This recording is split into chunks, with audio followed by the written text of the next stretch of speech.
whether that mu'min is literate or illiterate, katib or ghayru katib, whether he can read and write or he cannot read and write, he'll still be able to read the word kafir. We have interpreted this hadith and its symbolism countless times. But since most of you have never had any experience of a direct contact with me before, your only contact with me has been a place called YouTube, I'm going to have to repeat it one more time. Why is it that Ali radiallahu ta'ala anhu can read kafir, but Abu Jahl cannot read kafir? Is there something wrong with Abu Jahl's eyes that he cannot read? The kafir? Let us send him to the eye specialist. The eye specialist examines his eyes and reports that he has perfect vision. 20/20 they call it. Any eye specialist present here? We have a few doctors here, but no eye specialist. Okay. Well then, how come, if his eyes are perfect, why can't he see? Why is it that Ali can see, radiallahu ta'ala anhu, but Abu Jahl can't see? Is it that Ali is not seeing with these eyes? Could it be that we have other eyes besides these eyes? The modern universities would say, what rubbish is that? Huh? Oxford and Cambridge and Yale and Harvard and Stanford and Sorbonne, and that's nonsense. These are the only eyes we have. This is the only medium through which we can acquire knowledge of external objects. This is the only means through which we can perceive, our eyes. Besides these eyes, we have no other eyes. And so besides this avenue of knowledge, we have no other. This is called, a branch of knowledge is called epistemology.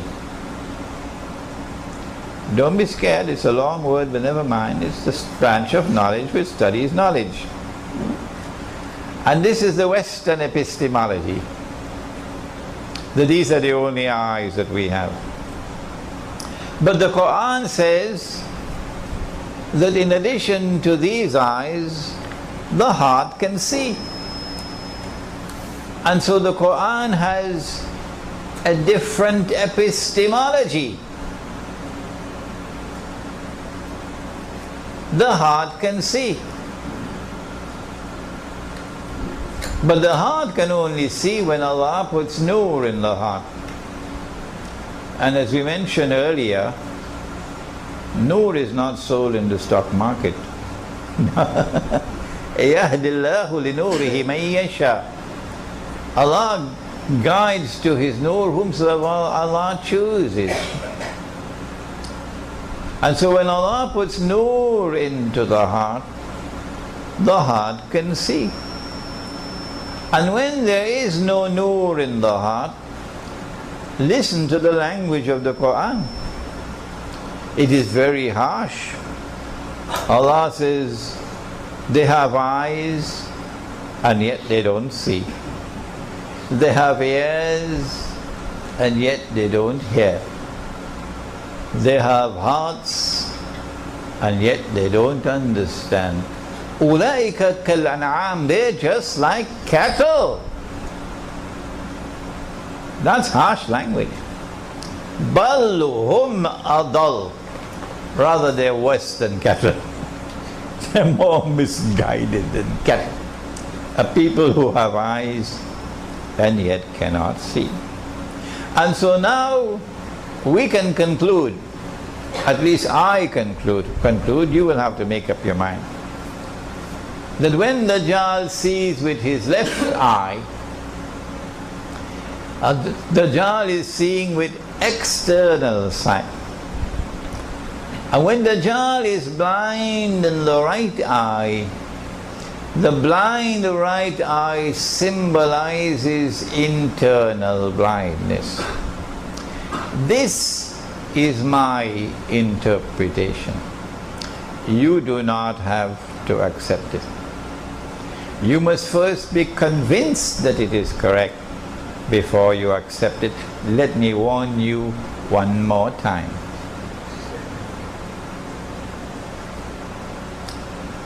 And so now we are face to face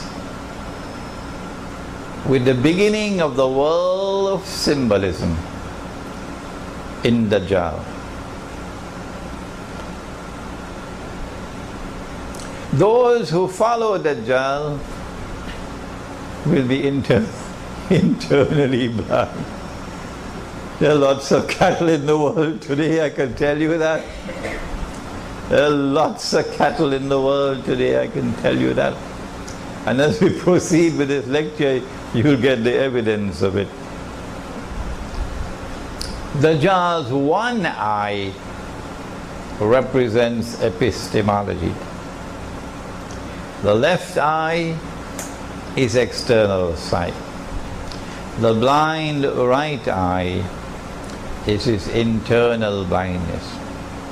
Those who have eyes with which to see, because they have nur in their hearts, would be able to recognize Kafir written on the forehead of Dajjal. But when Dajjal appears in human form in 20-25 years from now, and he is in Jerusalem, and he declares, I am the Messiah, and you go close to him and look, would you see Kafir written on his forehead? No. So those who belong to something called Protestant Islam, you know, they hold on to the literal interpretation of everything, will go closer, get a torchlight, shine the light on his forehead. Go check to see if there's any dust on his forehead. Wipe it. No, I'm not seeing Kafir written on your forehead. You are not Dajjal. No. Secondly, you are not Dajjal because you have two eyes. You have two eyes. I am not laughing and you are not laughing in order to ridicule that Protestant Islam. No.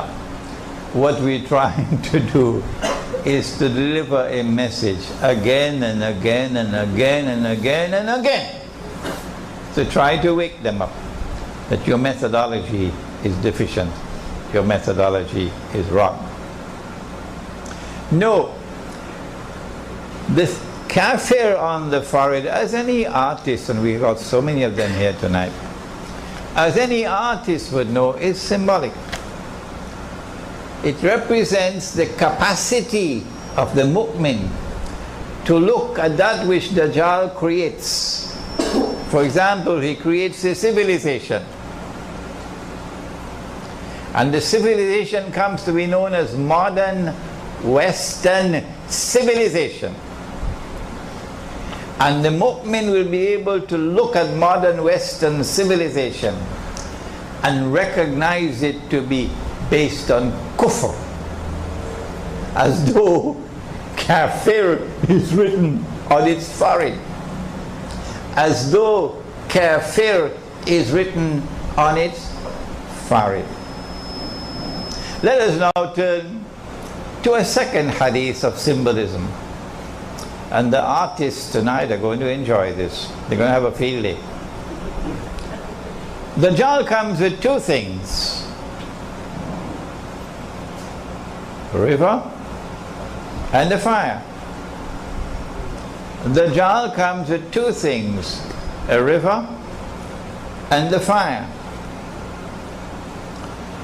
But his river is a fire, and his fire is the cool waters of a river. Whosoever falls in his river will have his load of sins increased,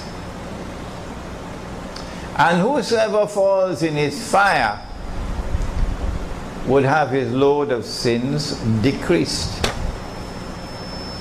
In other words, the river symbolizes Jannah, the fire symbolizes Jahannam.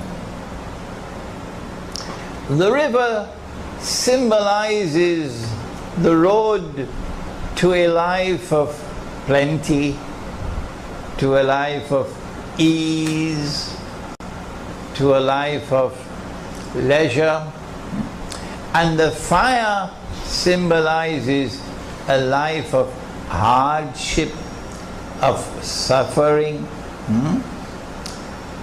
So the Dajjal takes the road to heaven,